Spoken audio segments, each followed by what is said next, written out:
Shankol, Dada,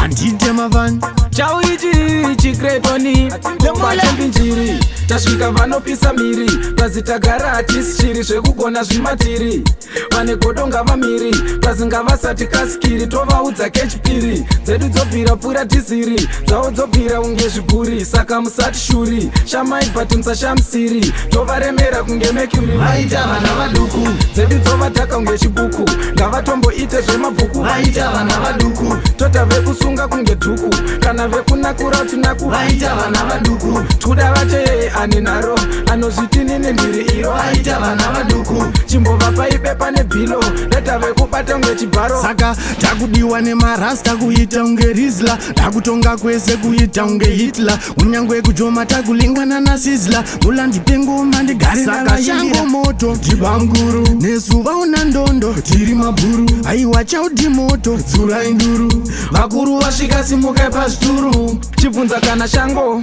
hatipotse pena kana kurova bango hatina kusara kunge anawo ngengo hatisekerere ana ropa namupengo vane ruvengo vakati dena unotofira mafufu kuti tinogona zvipachena zvekaprufu ndisi tinotonga pazvinhu hatina shefu totaura chokwadi chine kamwe karafu saka simbisa mabhanditi woti chekicheki vese nemahwindu saite misteki tina mushona tapinda mutreki ipapo vavengi vomba vatinezuteki saka vanobhilivha katiri mukono taimba mabhebhachi waina chiuno vamwe vachiti Shankol chimbouya nekuno mafanzi oti Shankol une mukonyo vaita vana vaduku dzedu dzovataka kunge chibuku ngavatomboite zvemabhuku vaita vana vaduku tota vekusunga kunge dhuku kana vekunakura tinaku vaita vana vaduku tuda vacheyeye ane nharo anozvitinini ndiri iro vaita vana vaduku chimbovapa ibepa nebhilo leta vekubata kunge chibharo saka Shankol moto ndibamguru nezuva una ndondo tiri mabhuru aiwa chaudi moto dzura induru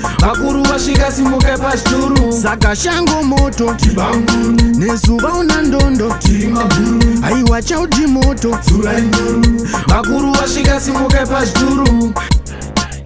kada chaurichi dada yamula okay bramula Shankol bramniki Productions.